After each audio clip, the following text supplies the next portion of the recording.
Welcome to the Nate KG podcast. I'm your host, Nate KG, and this is a show about jump rope where I connect with and share the stories of all types of jump ropers, including beginners, elite competitors, enthusiasts, and everyone else in this community. On this episode, I bring Lee Reisig back on the show to chat about a lot of very specific jump rope skills, tips, coaching thoughts, and a lot more. If you haven't heard our first podcast, I would highly recommend checking it out because we reference a few parts of our previous discussion in this show. We also talked for a full 2 hours, so I've decided to cut up our conversation into 2 separate episodes. This is the first half of our chat, and then the second half will be on the following podcast. All of the show notes for this episode can be found over at natekg.com. And now, please enjoy my second conversation with Lee Reisig. Lee, welcome back to the show, man. How's it going? Hey, it's going well. Thanks for having me back. Yeah, for sure. You're probably the fastest guest that I've had back on the show because I have so many questions about Jump-A-Bit stuff. And obviously, based on the last intro we did on the last episode, there's just a lot more we could dig into. So, let's start with, skills. I want to ask you about the French trick, which is a jump rope skill. And I'm curious how that skill got its name, and then if there's any other skills that have like interesting story name combos. Yeah. So as far as I know, the French trick was invented by somebody from France, and I believe we were doing like a trick circle or something, and somebody did it, and we're like, "What are you gonna call it? What are you gonna call that?" And they're like, I don't know. And so we were just like, let's call it the French trick. So, yeah. That's simple. Yeah. I believe I was there for that naming. I don't think I came up with the name, but I believe I was there when that happened. How many skills have you been present for being created? Just out of curiosity. I don't know. I've been around for a lot of them. I mean, I was there when Nick did his Moneymaker, not for the first time, but for the first like public showing of it. So that was pretty cool. I don't know. I mean, it's hard to say because a lot of times when you're in a trick circle, you are witnessing some tricks for the first time, but it's hard to tell which ones of those are going to be groundbreaking, But yeah, I've been around for a lot of them because trick circles are where I love that energy. I love to be around it. So let's describe. I want to go back and describe a couple of skills, but first let's talk about what a trick circle is and then where they usually happen. Okay. So yeah, trick circle is just where you have a bunch of jumpers standing in a circle, hence the name. And straightforward. You're just trying to come up with something new and exciting and show your friends the things that you've done and have them go, oh my gosh, that's amazing. Let me take that idea and build off of it and try this. And then, so everybody kind of feeds off that energy. It's a little less of a thing now. Well, maybe not little less, but a little less important of a thing now that Instagram is so big, because we literally didn't have any way to see what tricks people were coming up with as they came up with it. So these trick circles were where you got to show off the last year's work of work. I came up with these 12 new tricks. What do you think about them? Oh, I came up with something close to that. This is what they look like, or oh, I like that idea. Let me build off of it. But now, with Instagram and social media and stuff, you can see people coming up with their skills as they're doing it, and it's a little bit more of a rapid process, and it doesn't have to be in person as much. So this kind of stems then from the competitive jump rope realm of things, where was this mostly happening in workshops and camps? Yeah, mostly workshops and camps, or it was after competition, where people would show off their brand new skills and their routines. And then after everybody was done and all the pressure of competition was over, people would be like, hey, I saw that trick you did in your routine. What was that? Can you show me how to do it? And then people would teach each other their new iconic skills, which is pretty amazing. Which is really cool too. And I've noticed that this kind of ethos has extended through Instagram and digital platforms, that like in competitive jump rope, everybody as we talked about in the last show, everybody always wants everybody else to learn and grow. And I've seen that so much, not only with, competitors talking to other competitors on Instagram or other platforms, but enthusiasts and beginners and everybody intermixing and teaching each other. So that's been really cool. Let's discuss the French trick and the moneymaker just to give some context about what those are. So can you describe both of those skills? Okay, so the French trick is it's a caboose, which I think most people know. You cross your arms and you go between your legs. Mm-hmm. You jump the rope and then you stop the rope and make it go backward. And there are other ways to other variations of that skill in which you can come out forward, like the Martin caboose, which is a really cool one. And that was a big deal for a while. And then somebody in France with this French trick decided, I'm going to do this skill, but I'm going to do it in one jump. So essentially they jump the rope, they stop the rope, and then they bring it backward all in one jump, which is pretty tricky to do to have that rope control. So you go down, you've got your hand, you jump into a placement where your hands are crossed on the inside of your knees, and then the rope stops and lays out in front of you. So you jump the rope and stall it through your legs like you would a normal caboose. Mm-hmm. And then before you hit the ground, you whip it backward under you again. Mm-hmm. So it's basically doing a caboose, the regular 3 counts that a caboose takes, but doing it in one jump. And then the moneymaker is handstand position, jumping the rope and landing in a handstand position. Correct. Yeah, that one. Yeah. It's kind of weird how common that skill is now. It should not be nearly as common as it is, because that's so hard. Right. Do you have any other skills that have like a interesting story to them? One of the ones that I think is funny is the bomb, the AS and CL bombs that I was the one who created them, or at least did it first in competition anyway. Well, real quick, what was the thought process behind making that skill? You're like, oh, you know what I should try today? I should try to tie my hands behind my knees in a push-up position. Well, so I was doing kamikaze variations, right? And so I had done a regular kamikaze, a double under kamikaze, a cross kamikaze, and then one where you have a cross with one arm over the head and one arm in front of you. I was trying to think of other. Oh, and then Sean Hamilton showed me one called the SOB, which is an EB kamikaze, and so dude, that is hard. Yeah, that one's fun.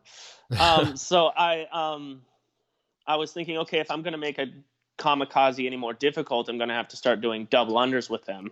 So what can I do? And at the time I was doing a lot of AS variations. Like I did the AS front flip, the AS frog.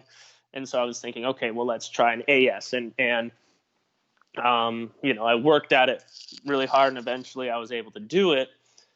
And so I'm like, great, this is going to be my new wow trick for the routine. And so we were in this trick circle situation again, and people are like, hey, what did you come up with this year? And I said, oh, I've got this trick. It's called the cannonball. And so I go and do it, and Nick Woodard goes, yeah, that trick really is the bomb. And I'm like, no, it's called the cannonball. He said, the what, the bomb? Because it's loud in the gym, right? Yeah. And I was just like, yeah, whatever. Yeah. And so I just kind of agreed to it. And because it was just me and him kind of talking. Yeah. And I didn't think anything of it. Well, then later people started coming up to me and asking to see what the bomb is. And I'm like, the bomb? It's called the cannonball. But I decided to just go with it. And so now It's called the bomb. And I think that's pretty funny. That's a good story. I like that. Okay, so let's kind of jump into the jump a bit. I've spent a lot of time looking at it since our last podcast, and there's a lot of skills in there that I want to dig into, and we should start with the wraps and the VAPs. Okay. Because they're similar, but they are different. And so can you kind of walk me through what the difference is? Because I'm familiar with a wrap, but from a technical standpoint, what would be the difference between a wrap and a VAP? So first of all, excuse the name because I couldn't think of anything more clever than VAP to go with it. I wanted the letters to be somewhat close to each other in the alphabet. So I was like, okay, V and W would work well as kind of like mirror symbols. Mm-hmm. And so I'm like, W is obviously for rap. I don't know what this V is going to be for, but I'll just call it VAP. So that was the cleverness of that name, which Mm-hmm. who cares? But that's what I've called it. Okay. So if you are going to do a basic arm wrap with a side swing, right? And let's say you're swinging to the right-hand side. You can wrap the arm on your right arm, which is fully outstretched, which is the way almost every single time you wrap, that's the way it goes. Or you can wrap it on the arm that's crossing over. And that is the distinction. So wrap is the most open of the hands. VAP is the one that's crossing over. Would it be fair to say that the wrap is generally the easier hand to wrap as well? Yes. Okay. Easier hand, the one you're going to see more often. So that's the general idea. You can also do it when like you're doing a under the leg wrap or behind the head wrap. It's just distinguishing which arm is being wrapped, because the idea is to use these symbols to make it absolutely zero confusion as to what trick you're doing. And that was the generation of that idea, was like, oh, well, I have to have a symbol for wrapping on one hand versus the other. Right. How often have you played with the difference between those? I would imagine that's like, I feel like that's a bit of a brain twister to kind of, think about a wrap a certain way and then do the exact opposite. Or maybe it's not the opposite, but like something very similar but different. Yeah, I don't often do any of those, but when I was coming up with this system, I was like, oh, well, that's an interesting distinction. Let me see what's possible. And I kind of played with a little bit, but I really only have maybe 2 VAPs that I do commonly. Other than that, it's just more like a mental exercise. Okay. But it's there, it's out there. Somebody, I'm sure, would love to explore those.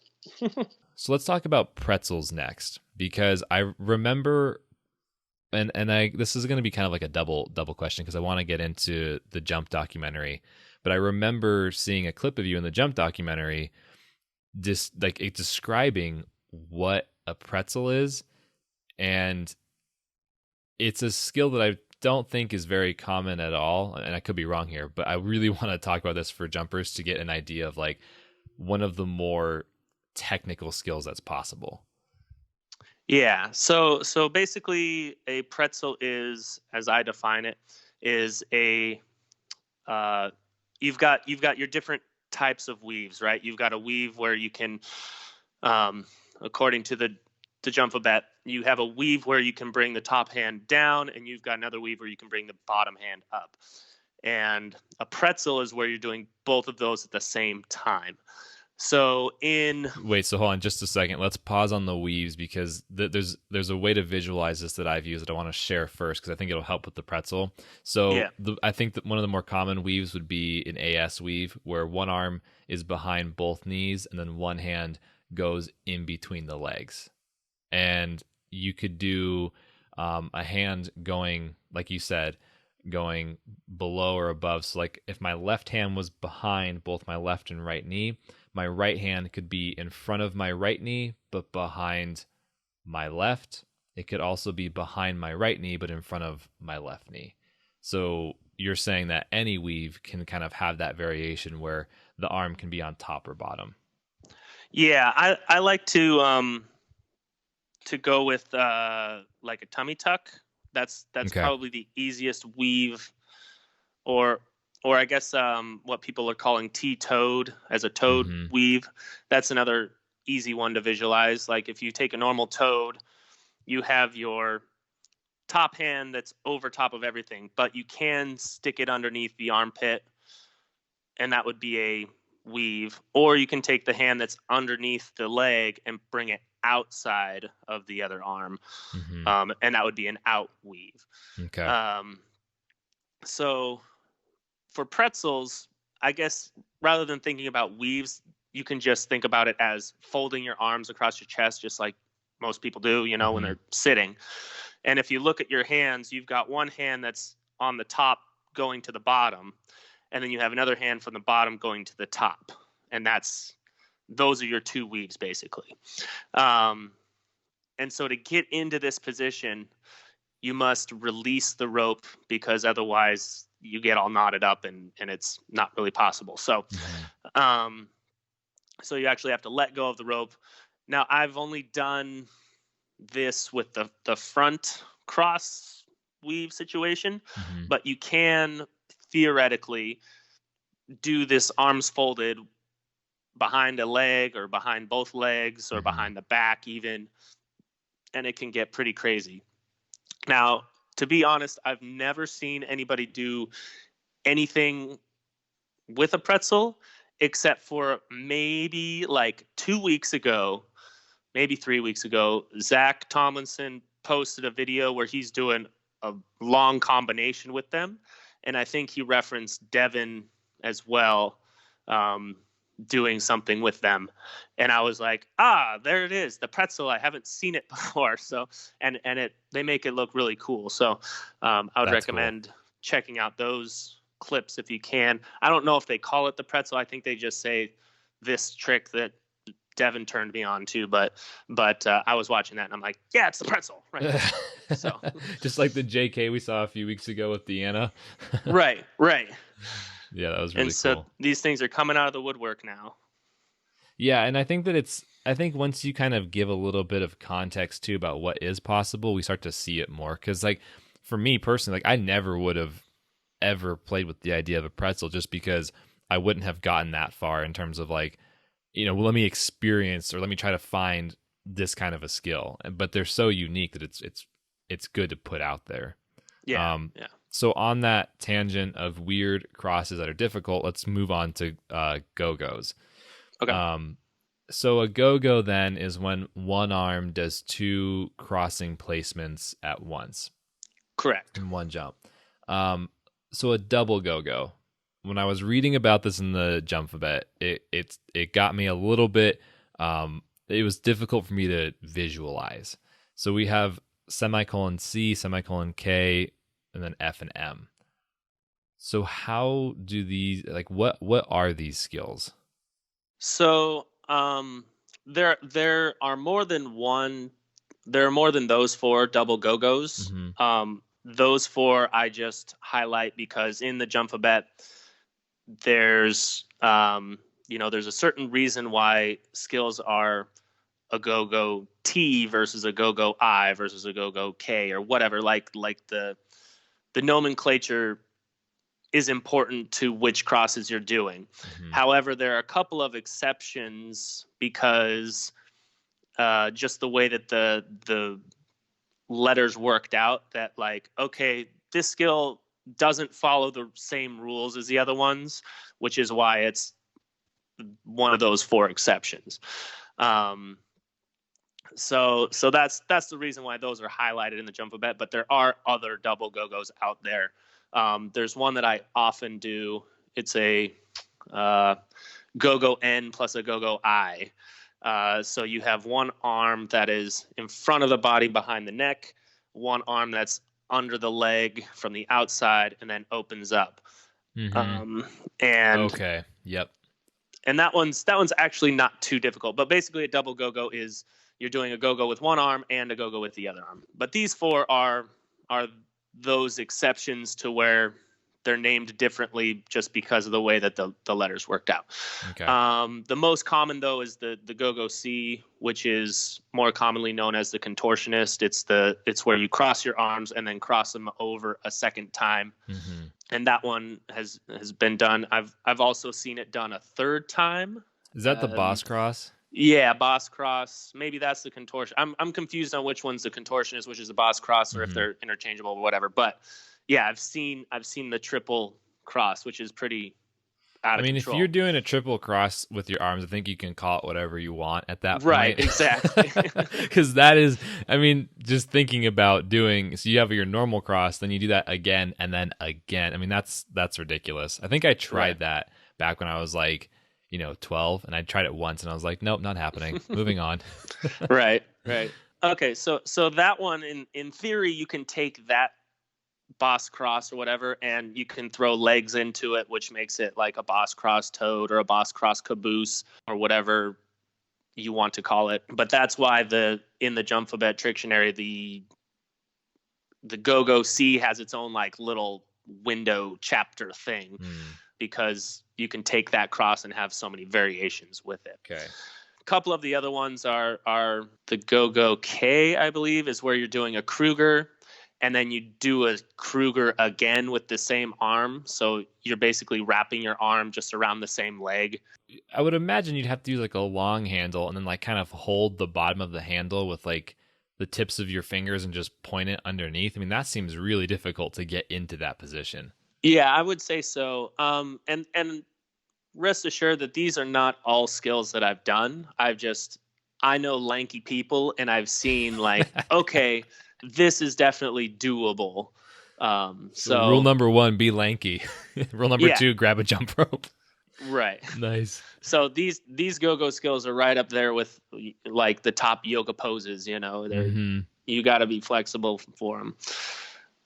The other two on that list, the Go-Go M and Go-Go F. What's the other one? F. Yeah. Those are basically caboose variations. So one of them is you have both arms coming from the outside under your leg, and then they open up so that they're pointing outward. So it's kind of like, that sounds so hard to get into. Oh my goodness. Yeah. So you'd have to go backward. You'd have to go under the legs and then open up your hands. I believe I've done that one. I have it on my Jumpropedia. I think I did that one. Okay. And then the other one is you do a caboose with your arms open so that they're, right arm under right leg, left arm under left leg. And then you cross your legs and point your hands the opposite way. That's ridiculous. Yeah, that one, good luck, but I'm sure somebody could do it. Okay, so you mentioned that you haven't done necessarily all of these skills. It's more of, it's a list to tell you everything that's possible. Yeah. So are there any technical skills that you haven't achieved, but like you've put a lot of training into? Because like it's one thing to have something like, like a quad death wish that like I guess you haven't done it yet, but that's not something that you're actually actively going after. Right. Are there skills that you have actively been training but haven't been able to complete yet?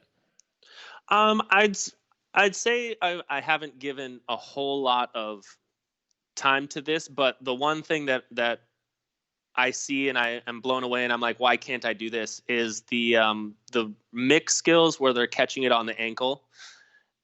Really? Those, yeah, like I still haven't figured out the way to do it, like I can do one, but it's not like I have 12 variations of it the way that some of these people do, Okay. Yeah.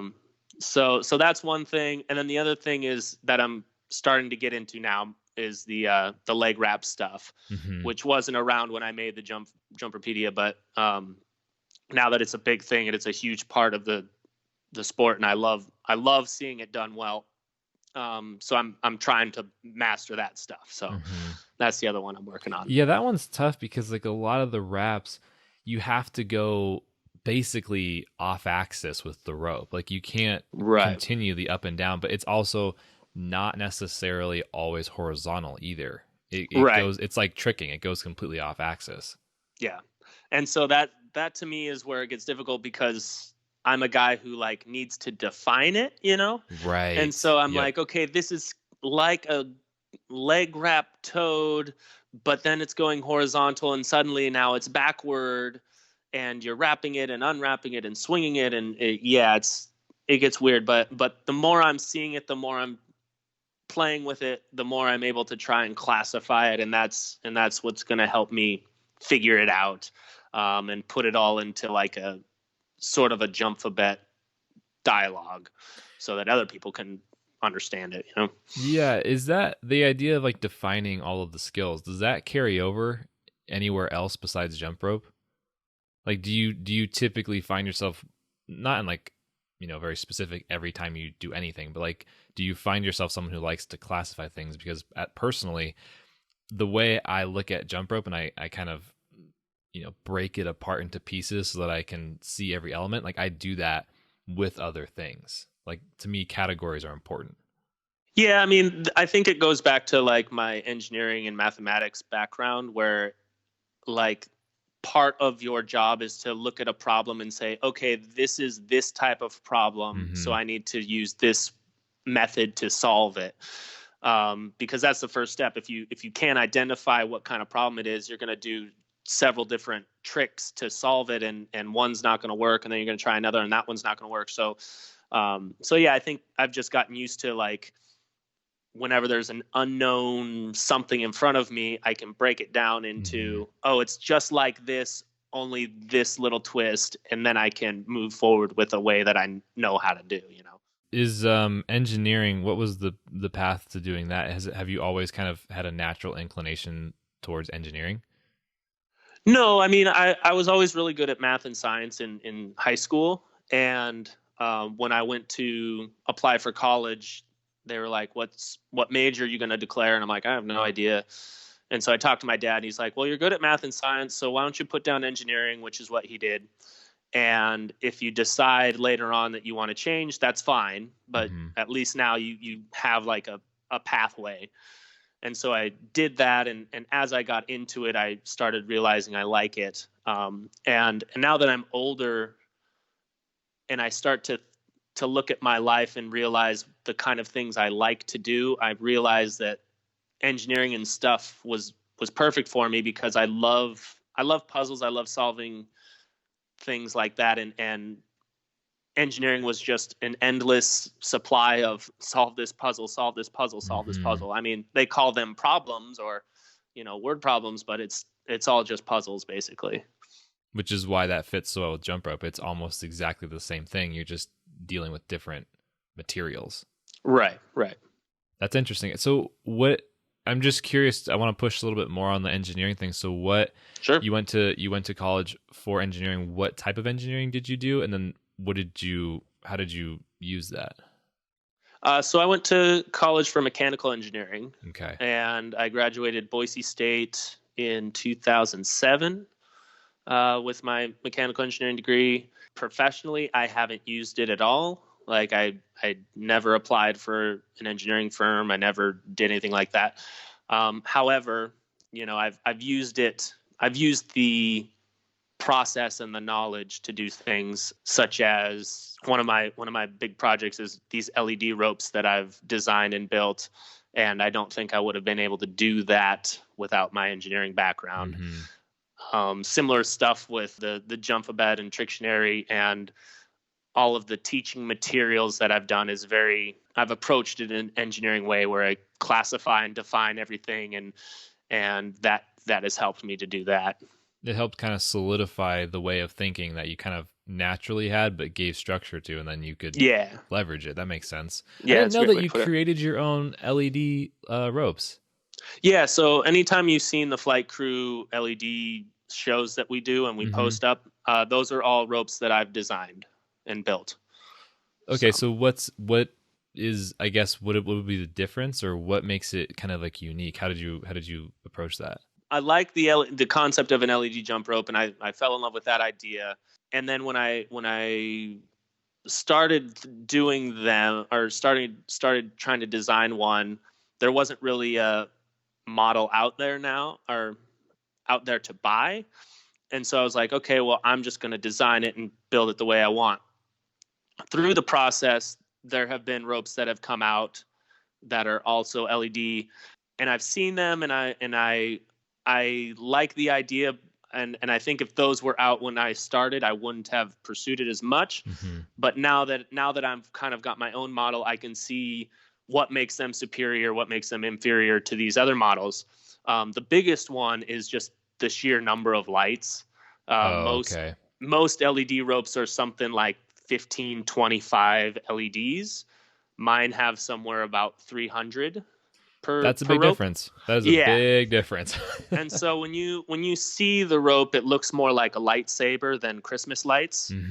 And so that's sort of the idea. And eventually, once I'm able to, so right now I'm having problems with how they are, how they hold up, because we're one of the we're an LED prop that just smashes it on the ground over and over and over again, right?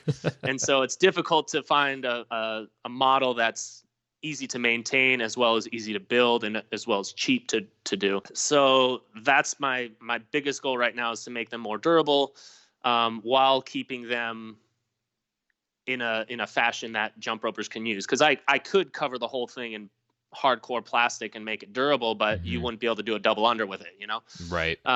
So I'm trying to find the balance there. Once I do that though, and I find the structure that works for my current LEDs, then I can upgrade to fancy pants LEDs and make them so that you can put logos on them and put all kinds of cool pictures and strobe effects and cool.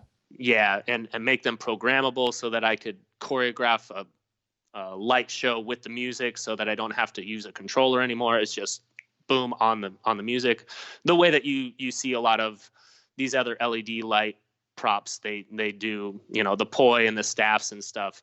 A lot of them are just programmed to their music, and they hit go, and then the show is programmed in. And that's my dream, is to get a programmable LED jump rope that can do all kinds of cool things on the music and make a cool show out of it. That would really, the shows that you and Flight Crew and a lot of performance jumpers do now are already so incredible, but to add that element to it would be insane. Yeah. You could do some incredible things. Like, I don't know if you've ever seen some of the America's Got Talent groups that do the LED suits and stuff. Yep. I remember specifically, I don't remember the group name, but they did a routine to Drive It Like You Stole It by the Glitch Mob. And it was like a bunch of people in like black suits with like white faces and white gloves, and it would look like floating and that kind of deal. I think it might be a little different, but yeah. Yeah. And just, you could do some pretty cool things where, like, if you had a team of people, right, you could, in essence, turn off all the LEDs and then turn them on sequentially, but everybody does like a TJ at the same time, but like the lighting would sequence it so it looks like it's one person going and you get these little flashes of each instant in the air. That would be really cool. The one that I really want to do is you turn some double Dutch speed around a person, right? Yeah. And then you get the LEDs to do a ribbon effect so that it looks like they're running, basically. Like you can make it go from left to right. That would be so cool. It reminds me a lot of also like EDM festivals and the kind of light shows that they put on. And we actually did one of those, and that was a lot of fun. I'd like to get to more into that. Into the EDM festivals? Field. Yeah. Which one did you do? We did one called Lightning in a Bottle in California. Are you kidding me? Yeah, Lightning in a Bottle is, I've not been, but I've heard so many good things about that. Yeah, that was a lot of fun. It was one of my favorite performances. Yeah, I got to do a performance at Hard Summer for a Skrillex and Diplo set. And that was nice. Dude, that was insane. We had some of the glow ropes that I think you're referring to that they definitely weren't yours. And it was kind of funny for me being up there because, with all of the lights that are already going on with the show, there's no way the people that were in the audience could see our ropes at all. Right. And it was at night and there's so many of them. Yeah, it was pretty funny. It's interesting to hear that I guess I remember you a long time ago saying something about being an engineer, but it didn't fully click. And it's funny you say that because one of my buddies just got into jump rope in the last couple weeks, and he's a mechanical engineer, like diehard mechanical engineer, like could not be anything else if he tried. And he picked up the rope and he did, I think, one workout just doing basic single unders, getting into it. And he texted me and he's like, dude, you need to tell like all of your friends about this and you need to get them to jump rope because this is like the coolest thing ever. And I taught him a cross, and as we were going through the cross, he immediately started to pick it apart the same way Yeah. you do, and I've looked at it before. So it's really cool to hear that parallel. Well, and that's why I think jump rope is so fascinating is like you can take somebody who's open-minded about it and you teach them a regular jump, a side swing, and a crisscross, and suddenly there's so many combinations to do. You can have, you can have them spin around. You can have them spin around with a cross. You can have them do side swings while they're spinning around with a cross. You can do double unders. You can do double under crisscross, double under side swing crisscross. There's all these different combinations that you can it's basically Legos, but in real life. You just have all these pieces in your box of toys, and you can just assemble it to this trick, or you can assemble it to this trick, or you can put these two tricks that you've assembled together. And that's a great way to think about it, is just Legos, but with activity. It's funny you say that, actually. Now that I go back to when we talked last time about the freestyle curriculum that I had put together at RX Smart Gear, and what I did there's a section that I created on freestyle sequencing, not nearly as comprehensive again as the Trictionary, but it also was meant more of a fitness group. Right. And what I did is the main metaphor that ran through it was actually math and addition. I didn't even connect that until just now, but it's interesting that we're having this discussion, and that's exactly where my mind went with that, because it's so intuitive. Yeah. Well, and I often make that analogy to math as well, where you can teach somebody addition without having to teach them every single possible combination of addition problems that you might see. But if they understand addition, they can understand what they see in the future. And so like that's a similar style to like, learning how to do a cross sequence.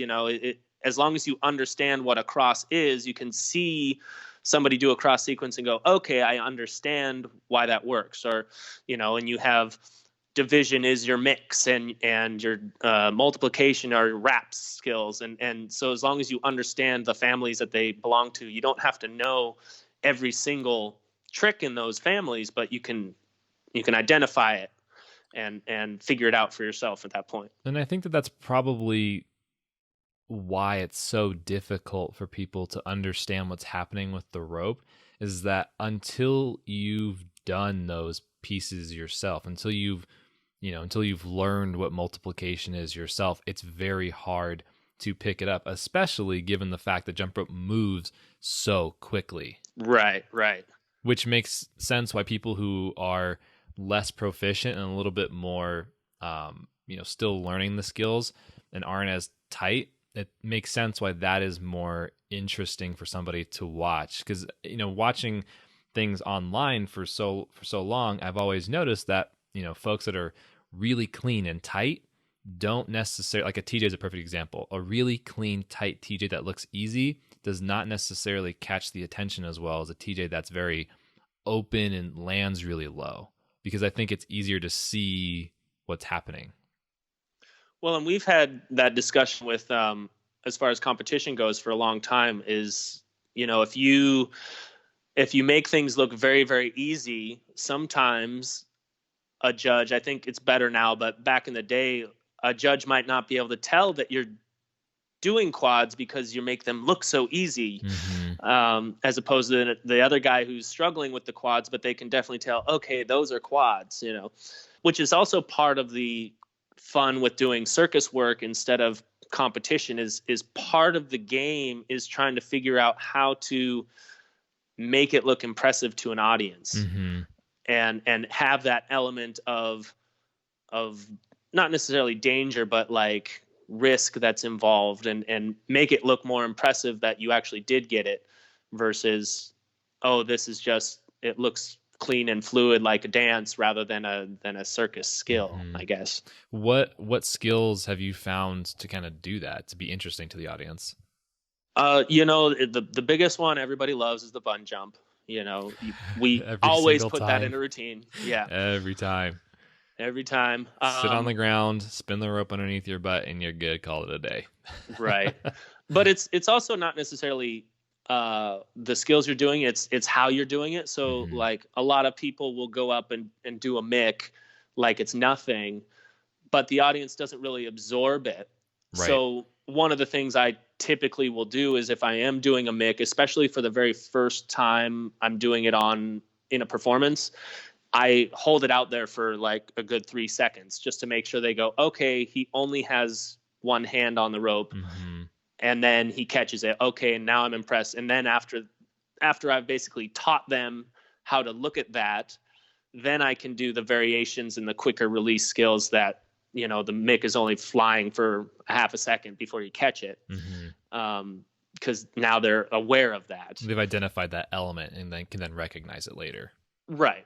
Yeah, that's interesting. So I want to double back on something real quick, because and I think this kind of flows well with the idea of having somebody see jump rope and understand it. You mentioned when we were talking about taking a swing across a double, those skills, and taking someone who's open-minded and teaching them. What do you think, or what are your thoughts on helping somebody who is not necessarily open-minded to learning jump rope skills? Have you had any experience helping someone who's not open-minded become more aware and willing to engage in some like jump rope skills? And I know that's kind of a strange question, but it has me thinking. Yeah. I mean, it is something I struggle with, just because it's been such a long time since I haven't understood a jump rope skill, like I wish I could take a mind eraser thing and just be like, okay, what's it like seeing this trick for the first time?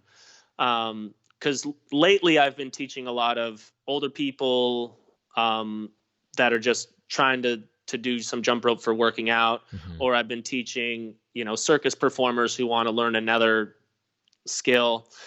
And I change my approach depending on who they are and what their skill set is. And I'm trying to find the best version of how to explain something to them. Cause a lot of times what makes sense to me is not what would make sense to them.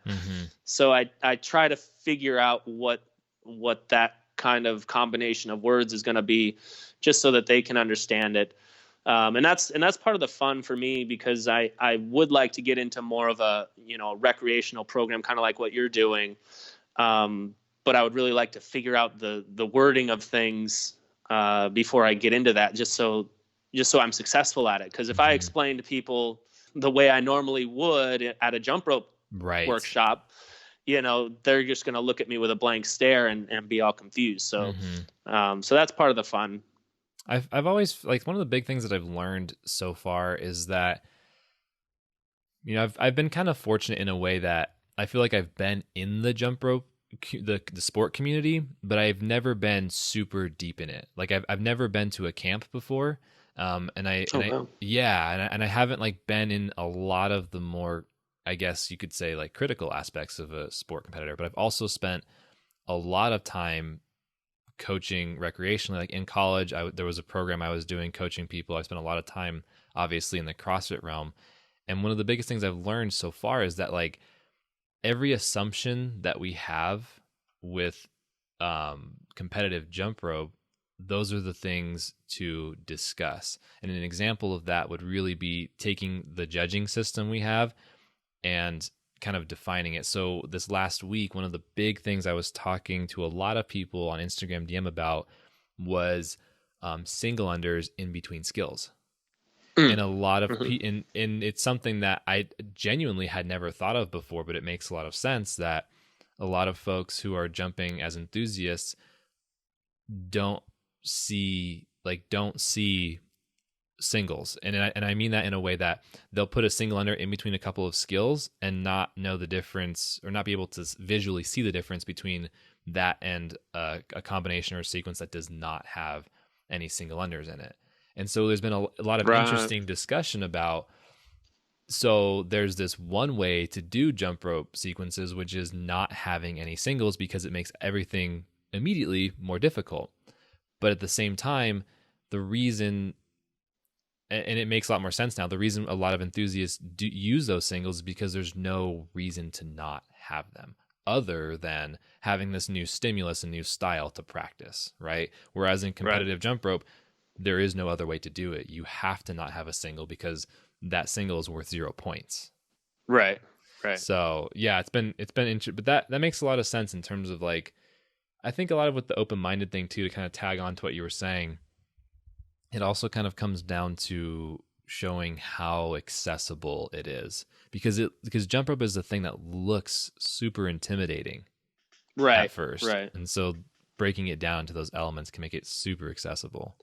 Well, and I think a lot of times, especially in the fitness community, and also in schools and things that have a curriculum, I believe that the curriculum moves too quickly. Because like with jump rope specifically, or just anything? With jump rope specifically. Well, let's take a look at PE programs with jump rope versus basketball, right? When I was in grade school, I remember basketball being like a 6-week program, and today we're going to work on passing, today we're going to work on dribbling, today we're going to work on shooting from right here, today we're going to work on shooting a layup, and we broke down all of those skills before we got to play a game, basically. And I feel like with jump rope, it's like, here's a jump rope, here's a list of 20 skills, have a good time. Mm-hmm. And the skills aren't necessarily related. They're not, one doesn't build off of the other. It's just like, try this, try this, try this. And I feel like there's no like pathway that says these are the skills that you should learn in this order, which is something I would love to get into more as part of a program. That's like 100% where my mind's been at lately. So it's interesting to like hear you say that too. Well, and then also with the CrossFit community, I'll look at them on Facebook or whatever, and I'll see a lot of the same dialogue, which is, I've got my singles now. Now it's time to work on doubles. Now it's time to work on triples. Like, they don't understand that there's such a progression between doing single bounces and a double under, or such a progression between double unders and triple unders, or a lot of them will master their double unders and then they'll go to a mic, mm-hmm. They'll see this and they'll go, oh, I want to learn how to do that. And they'll spend all this time learning this one skill rather than spending a little bit of time learning 50 other skills mm-hmm. that are more related to what they know. Mm-hmm. And so I think there's no pathway for them. Yeah. I mean, and it's interesting to look at it that way too, because like as someone, so with RX, they're obviously their main bread and butter is coaching double and triple unders for CrossFitters, because that's the skill that's used. So right. In a way, I believe me, I agree with you about wanting to show different skills that are available with the rope. But in context of like sport, someone like a heptathlete versus a sprinter, though they have a little bit of crossover with some of their events, their training is largely different, And right, so right. But I agree with you that those double unders, I mean, I've taught seminars that are literally 3 hours long on just a double under. Right. And that makes a lot of sense. What do you think about a way, I mean, this might not have necessarily an answer and we can move past if you'd like, but what are your thoughts on breaking down elements of jump rope for people, or I guess a mental model to help people view jump rope and then break it down? Because to me, when I see someone do, let's say, like an EB, speed step into a 360, right? And it looks really cool because they're turning in the 360 as they do that first EB, and it's cool. But it's really difficult to see, that footwork plus the EB plus the forward 180 and the backward 180. Do you have any thoughts on like a mental model to help people break down what they're seeing? I think I have an approach for that. Again, going back to what you're talking about with, the double under CrossFit community isn't mm-hmm. necessarily targeted to identify that, which I totally mm-hmm. agree with. But typically, like if I were to do a training, whenever I do like a CrossFit clinic, mm-hmm. I always have a section in there where I talk about the different elements. These are footwork type of skills. These are crossing skills. These are wraps. These are releases. These are multiple unders, and these are power moves. So those to me are the 6 elements. And so if I were to look at that skill and try to express it to somebody, I would say, yes, look at the feet move. That's the footwork part of it. Now, if we take that out, take a look at what the arms are doing. They're doing this EB cross. Okay, now if we take that out, now we have the spin element. Yes, I think if you were to build up from the bottom and teach people footwork skills and teach people crossing skills and teach people a spin, they'd be able to break it down, hopefully.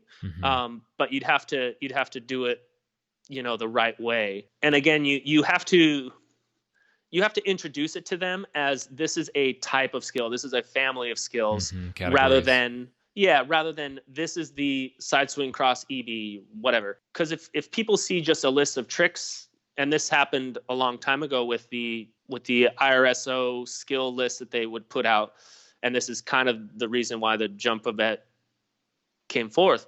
But if you just try and name every skill, then you have people who think that those are the only things that can be done. Whereas if you introduce them as like, this is a spin, there are 30 different ways to do a spin, but this is one of them, then they can start to look at the differences between a regular spin or a 360 or a Texas style or a full turn. And you can see those differences, but they're still just spins.